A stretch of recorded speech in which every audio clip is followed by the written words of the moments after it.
Hello everybody, it's Mike Paterson from Paterson Photography and First Choice Photo here in Lethbridge, Alberta, Canada. Welcome back to my studio. So today I'm going to talk a little bit about a lens that I actually didn't want to buy, and that's the Canon 18-135 lens. Now the reason I didn't want to buy it was because it was a kit lens and it actually came with one of my cameras and I wasn't planning on buying it. But I'll explain a little bit more after this.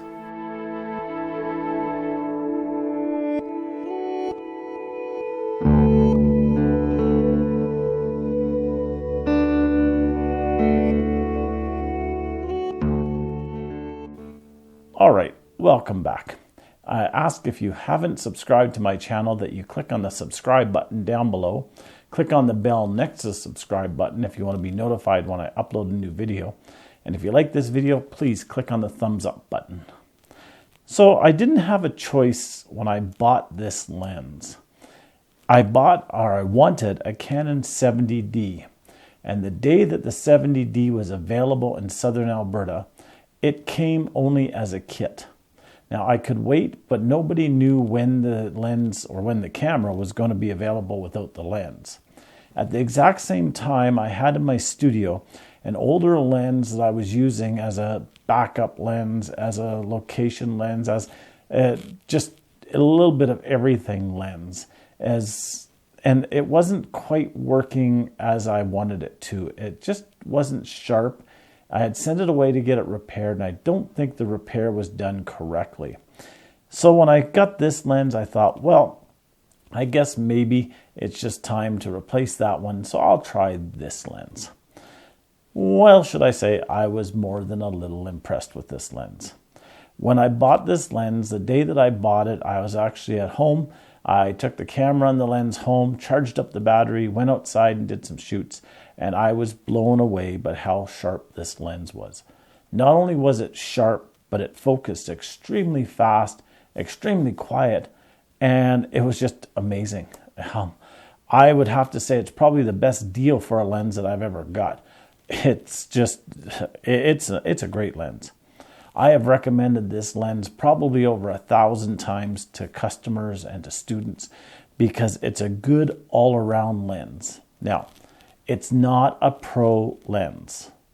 People always, they hear me speak and everything, and then after I give a seminar, they come up to me and say, but it's not a pro lens. No, it's not a pro lens.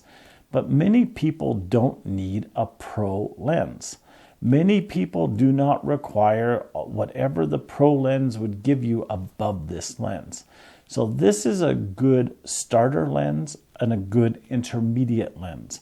And it's a lens that you can buy with confidence that you're going to be able to keep it for years. And even if you upgrade to pro lenses, like I've got many of them, this lens will still work for you.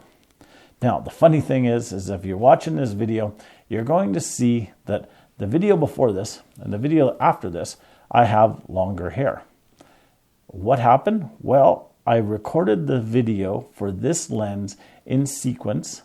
Like I normally do, I sit down and I try to spend a day doing a bunch of videos.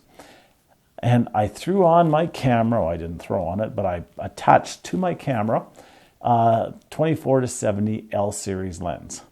Did the video, went through, started editing, and got to this video, and I realized how soft it was. The focus just was not as sharp as what this lens was for video. So I'm redoing the video. This lens works wonderful for video. This lens works wonderful for still pictures. It is a good all-around lens. But yes, it's not a pro lens. So let's just talk about this lens. It's an 18-135 lens. So what does that mean when it's put onto a crop sensor camera?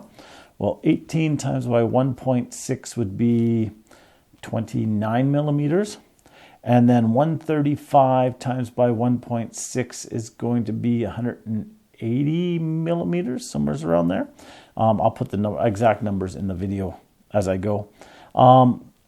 It has a nice range for everyday photography. It will take pictures in a living room of Christmas Day opening presents. It'll take images of your children graduating. It will take images of a child's sporting event. Now, it will not get as close as a zoom, but it will help you to get some images. It'll take pictures at a wedding. It'll take nice scenic pictures. It will take some wildlife, but not when they're too far away. I have used it for wildlife. I've actually cropped it then when I brought it back, because this lens accompanies me when I'm cycling, and it also accompanies me when I'm kayaking, because it's a less expensive lens than most of my other lenses. And I just find that I can trust the quality of it just as much as my other lenses, but I'm not worried about something happening to it. So for that, yeah, it's a great all-around lens. They do, or I should say Canon has, an 18 to 55 lens that they're including with a lot of their kits now. And it's several $100s less than the 18 to 135 when it comes in a kit. Spend the extra money, get the 18 to 135. You'll be happy you did. Has basic settings on it: autofocus, manual focus, image stabilizer, on off. It doesn't have a distance scale, which is my big pet peeve if you watched any of my videos. And just, I know why they didn't, but it's frustrating. It's not weather sealed like a pro lens, but I've not had an issue with it for dust. If you do the zoom in, zoom out, holding it like this, you can feel cold air being blown on your hand, because it is like a little pump here and it is sucking in and blowing out the air. So it does that. But otherwise, it's a great lens. It does a little bit of macro on it. It says here that it's 1.3 feet down to macro, or 0.39 meters. So it does a little bit of macro work, not a lot, but it does.